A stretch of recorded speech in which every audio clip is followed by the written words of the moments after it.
Hey guys, welcome to That Florida Feeling. I hope you guys are having a good week. I hope everybody survived Adalia. I feel so bad for like Cedar Key and Horseshoe Beach and Steinhatchee and the Big Bend and I don't know, because it's such a small, it's not a small area, but like they have some really cool small villages in there, and I know some of them just got absolutely destroyed by that hurricane. So thoughts to them. I'm gonna try to find links to post. I haven't really seen any yet about how you can donate and help them. So as soon as I find them, they'll go up on the Instagram and Facebook page. But I really hope that everybody's okay. I saw that there wasn't any fatalities, so that's awesome. That's why you evacuate. So that's really good. I hope everybody else is doing good. Thank you for everybody who interacted with the Facebook, Instagram, Twitter, YouTube, and TikTok pages. Gosh, that's a lot of social media now. Keep checking out the YouTube page. It's a work in progress. I think I'm better at the shorts than the videos, and I'm just kind of posting shorts from around Florida and from about the past year. I just actually posted a really cool one that I liked, although, you know how you post something on social media and you're like, this is great, and nobody likes it? Yeah, that happened. It's okay. I showed off the Sugar Sand Festival in Clearwater from April, and I love that festival. I can't wait for it to come back because those are some talented people. But I had posted a short on YouTube, so check it out. Thanks to everybody who makes the podcast successful. Without you guys listening and interacting, we wouldn't be here. So thank you. And I'm glad that, like I said, a lot of people weren't really affected by the hurricane. So today is actually an interesting topic. It's a request. It was actually a request from a friend, Mallory. You can actually hear Mallory on my Newbie Floridian episode. It was about a year and a half ago.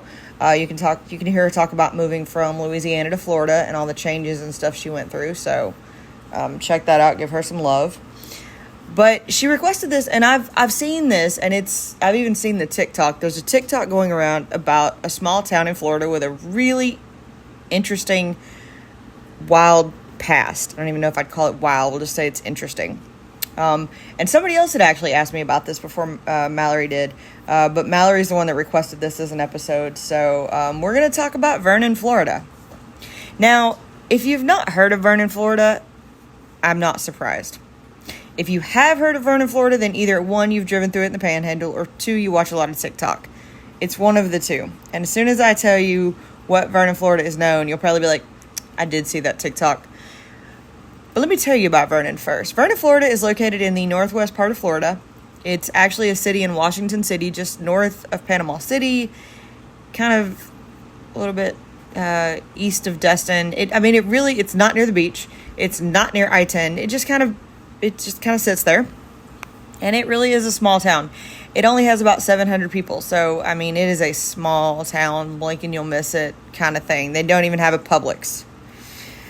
The town got its name after George Washington's home, Mount Vernon. So a little town named after a big fancy house is, kind of interesting. It's actually historic, though. Vernon is also a historic site. It's the site of a major Indian settlement before Florida was really settled. So when I talk about like the Miccosukee and the Seminoles and the Creeks, that was the area they were in, and this was some of their settlements. And Vernon was important at one time. It did hold the county seat for Washington County until Chipley took it in 1927. So it is an older town. The town was actually founded on the site of Holmes Creek in the 1880s, and it was founded because at one time, Holmes Creek was very important to northern Florida. The creek was actually used as part of a shipping route to Bonifay and other nearby towns. And the major export? Gopher tortoises. Yep, gopher tortoises. And gopher tortoises were actually in demand due to their high value of their shell at that time. By the way, the tortoise and the turtle do not have a shell. They are the shell. Just a side note, if you ever find a turtle that's injured, don't try to pull its shell off. You physically can't. The turtle is the shell. Sorry, that reminded me of that when I was writing this. But yeah, gopher tortoises were in high demand. Also, they had some farms there, and they also did, I've just lost the name of it, lumber. They did lumber. So the town had a little bit of economic value, and of course it was on the river, so it was a shipping port, basically. And, people would stop in, and that's how they got their mail, and that's how they got supplies, and that's how they kind of became a town and survived off that. But when the steamboats passed away and the railroad came through, and it did not come through Vernon, it kind of went around Vernon, the town took a little bit of a blow. The town has still survived, though, with time and tide, and it's continued to be a small town in the Florida Panhandle. But it's not a well-known small town. You can actually still access Holmes Creek that connects to Cypress Spree from that town. And they have a really cool setup there. They actually have a livery, which is where you can launch kayaks and canoes down into the creek to go down to the springs. The water's absolutely gorgeous, crystal clear. You could even be shuttled to dive spots to dive in the freshwater springs that are around the area of the small town. So really, this town is kind of surviving on a little bit of tourism now. They do have a little bit of industry, but not much. But that's not why Vernon is well known. Vernon is known for another reason, and not a good reason, kind of almost a funny reason. And this is where TikTok comes in. Vernon is known as Nub City. That's right, Nub City. If you're like me, you're thinking of Rack City. I will not sing it for you. That is not why you tune into this podcast. But Nub City is Vernon's nickname, and it's got its name for a good reason. Of course, also all the wrong reasons. The town actually gained infamy for these wrong reasons in the late 1950s and early 1960s, as residents began to put out claims on lost limbs and other body parts. Now, I know that doesn't sound strange, but this town did it in strides. A lot of residents did it. This town actually became known for people missing their feet, arms, hands, even eyes. And this was a result of this only took place over 3 years. And in 3 years, they got Nub City out of this. So this is a 3-year trend of self-maiming for claims that started with $5,000 for a payout, and some even got up to $300,000. I mean, these claims made some people very, very famous and very, very rich. So yeah, the town kind of became known for insurance claims, and it really became the center for insurance claims that allowed residents to make money just by cutting off or shooting off or injuring themselves just to get claim money. And like I said, people were able to make a lot of money doing this. Some people even made millions. And the reason that Vernon really became Nub City is because this city made up 2/3 of the claims nationally. The entire U.S. that was filing claims, 2/3 of them came out of Vernon, Florida. And I mean, of course, the claims were coming from other parts of the Panhandle, because you got to think it's the 1950s. Country's in a little bit of a slump. There's not a lot of economy in the Panhandle, but Vernon was the epicenter for this. This 3-year maiming trend is what made Vernon famous. And of course, they even say that the town has an unofficial club called the Nub Club. What a name. But residents aren't exactly too happy to talk about it there. The Nub Club may or may not have been intentionally founded, either by choice or by accident, but either way, it made them semi-famous. I mean, maybe it really was an accident. Maybe there was a factory accident or a hunting accident or a drunk moment that turned out that they could make money off this. But either way, these people caught on. So you kind of have to wonder if the person that first did it by accident and then started making money, and then they told their friends, hey, I made $5,000 for accidentally shooting my hand off. And then people thought, I could go shoot my hand off and make money. Or, I mean, I just have a hard time believing this town was that clumsy. But, either way, people did it. So the 1950s and 60s, let me give you backstory on that, it wasn't like the country was back in a Great Depression time, but of course the economy was changing, especially in the Panhandle. The technology was taking off. People had come home from the wars. Some people may or may not have had jobs. And, with Vernon not being connected to a railroad and not really on a major highway, not a lot of industry was coming into this small town. So people really had to figure out a way to make money. And of course, the town used to be bustling with steamboats. I told you it was on the river or the creek, and that was plenty of economy. But by this time, most of it had gone from the area. They had just lost the sawmill, which was their main source of jobs. They didn't have a railroad. They really didn't have a highway. And so now people are just kind of like, well, we're farming and we're poor, but we still got to make money. So I guess the idea of trading a limb for a few $1,000s, which, by the way, was a lot back then, didn't sound too bad to some people. And apparently it didn't sound too bad to a lot of people in Vernon. By the 1960s, at least 50 of these residents had caught on to this and joined the Nub Club, as they say. And most of it claimed farming accidents, garage mishaps, hunting accidents, or whatever excuse they thought of. And some of these now might have been legitimate. Maybe they really were farming accidents, but the majority probably not. The idea of getting money from someplace as opposed to not having to work or not having any other prospects might be the story of what people did just to survive there. We don't know. We can't judge too harshly. We're not in their shoes, but you do kind of have to question what was going. Were you that desperate, or did you just want easy money? Either way, I don't plan on shooting my hand off just to make some money. I really don't. I don't know about y'all. So as this caught on in the town began to fill out insurance claims, and most people actually apparently preferred a shotgun blast as opposed to hacksawing off their limbs or digits. I guess it's faster. But it also gave insurance agents some really interesting stories. The agents in the region actually began to report outlandish and hilarious stories that eventually turned into a sad existence. An agent once reported that a list of claims from the Panhandle had included a man who maimed his foot while protecting his chickens, a man who was aiming for a hawk and shot off his hand, a trigger-happy farmer who mistook his foot for a squirrel, and one man who lost 2 limbs in a tractor accident that somehow involved a loaded rifle. Side note, apparently, and this is from claims, people like to lose limbs on opposite sides of their body so that they could use a crutch and a leg at the same time. I don't know. That's just apparently the preferred method. So as this accidents began to happen, people began to take out multiple insurance policies, and sometimes even just hours before the accidents actually took place. And insurance premiums began to climb due to the large amount of claims, but that didn't stop people. And some people, like I said, became millionaires because of these claims. The insurance companies found out that one man took out policies with 25 to 40 companies. That's a lot of insurance companies. I didn't even know that many existed that time. I don't know that many exist in this time.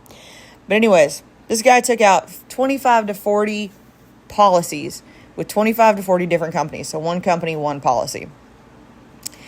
And this man was a farmer. And apparently this man usually drove a stick shift pickup. And he would go out and he would do his things in his field. Well, on the day of the accident, he decided he was going to drive his wife's automatic transmission car. And somehow, he lost his left foot in an accident with this car. The man was also found with a tourniquet in his pocket at the time of the accident. Now, of course, the insurance companies at this point were like, really? So they tried to sue this guy for fraud. And in the courtroom, he was asked, why do you have tourniquets? Why would you even need to have a tourniquet if you're a farmer? And the guy said it was because of snakes. If he got a snake bite, he needed to tourniquet the area. I mean, that kind of actually makes sense. This man, though, had taken out so many insurance policies that it was well over his income as middle class.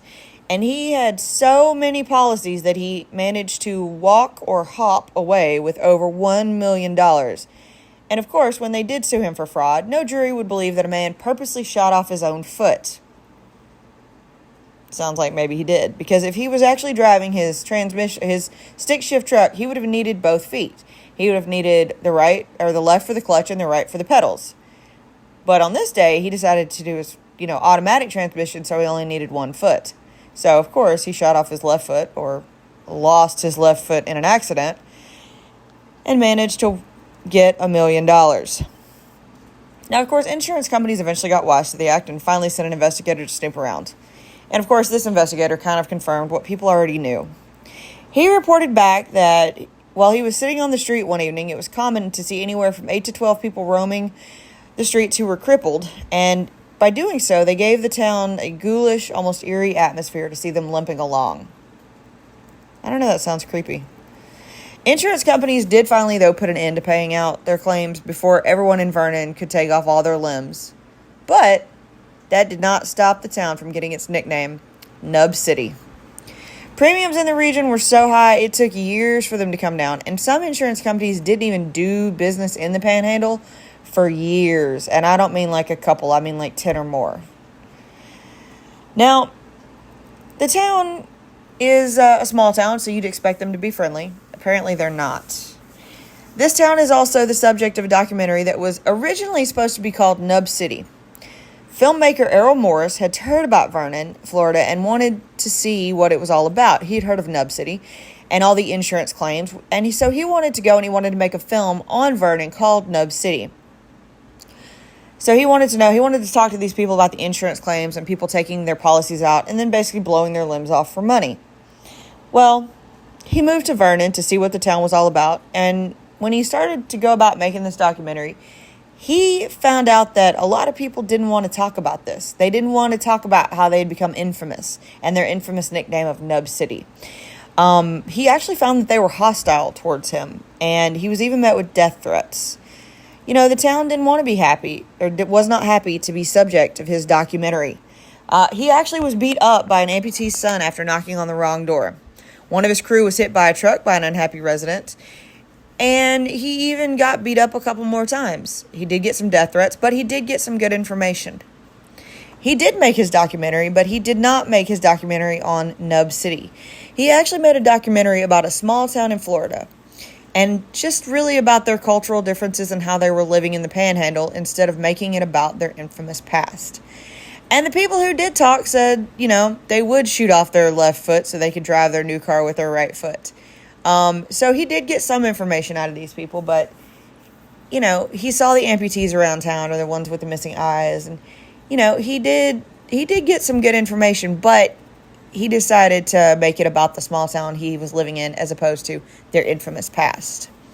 And this film was actually met with critical acclaim. Instead of making fun of the town or showing its interesting past, it really just showed life in a small town in the Florida Panhandle in the 1980s. And it's actually a really culturally great movie. It's culturally significant as it really shows how life is different in the Panhandle than the rest of Florida, or even in Alabama. The movie showcases people in the town who were happy to talk about their passions in life that included pets, hunting, and even the small town that they had loved and grown up in. And you can still see this documentary. It's on AMC or Tubi if you want to see about a small town with an infamous past. It is a very interesting documentary. It is, you know, it almost seems like he set out to make fun of these people, but he didn't. You know, he caught people who were proud to show off their trophies and their possessions and their pets. And one guy talking about his gopher tortoises. And, you know, so it's actually a really cool look into see how the Panhandle used to be. And what's really interesting, though, is there are some parts of the Panhandle that are still kind of that way. Take it from someone who's lived there. The Florida Panhandle almost seems untouched by time in some parts of it. And it's a really interesting place. And I'll be honest, when I started to research about this town and I'd seen the TikTok and, you know, I really wasn't sure. This is a small town in the Panhandle. I've heard of it. I've been near it. But it has survived through changing times, and it still exists to this day. Now, did they do something that most people wouldn't normally do? Yes, but they still survived. The people seem just like anyone else. You can actually still see amputees in the town today. They are the dying generation, but they are still there. I don't know that I would be brave enough to walk up in the town and ask them about their past, but I do think it would be a small town at least worth driving through during a road trip. I mean, it is kind of out of the way, but if you're driving 10 down to Panama City, you know, pass through Vernon, see what it's all about, see that tiny town that has a really cool place to launch canoes and go down Holmes Creek into a cypress spring. Or check out a small town that doesn't even have a Publix. You know, pay attention, though. It's kind of a blink and you'll miss it kind of place, but I do think it would be at least worth driving through. So, is Vernon still a town in Florida? Absolutely. Is it the home of infamous Nub City? Yes. Is it right to have that nickname? I think so. I think that TikTok did it some justice, and after researching it, I kind of see both sides of it. If you're struggling to survive, you got to do what you got to do. But also, maybe just move. Maybe go somewhere else. It's okay. But I know some people don't have those means, so all I can say is that's a town who did what it did to survive. Thanks for listening. I hope you found out a bit of Florida history that's very interesting, thanks to TikTok bringing it to light. We're not going to talk about Florida men this week because I feel like we might have just talked about a lot of Florida men or the possible birthplace of Florida man. Got to be in a different mindset to do that. Don't forget to check out the social media sites. If you have a second, I really would appreciate a review on Apple and Spotify. It just kind of helps get the podcast out to other people. All right, guys, there's still a bunch of things going on in the Atlantic. I don't think anything's supposed to come near us. I hope nothing comes near any of us. Have a great week. Drink your water. It's still hot out there. And as always, guys, that's your daily dose of sunshine.